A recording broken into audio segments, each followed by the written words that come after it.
Hey Sin, we had a viewer ask how to adjust a crutch. Will you show us? I certainly will. So if you have a crutch, what you're looking for height-wise, when it's underneath your armpit, you want a good 2 to 3 fingers width underneath the armpit. You don't want to rest on the top of this crutch with that. When you have your hand on the handle, you should have a nice bend in your elbow.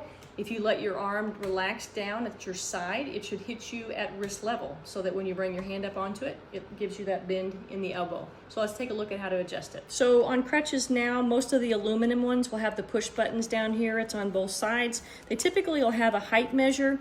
Now this is not exact to my height. I needed to have it up 1 inch, but this is basically how you adjust that. So you just push the buttons in, you move it up and down a little bit according to height. And again, the reason I had this a little bit higher is I needed the handle up a little bit higher for the leverage at the elbow.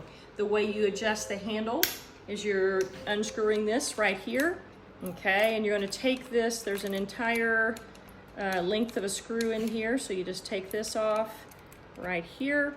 This comes out of the handle. You slide the handle up and down to the notch that you need, okay? And then you just replace the screw back in the crutch.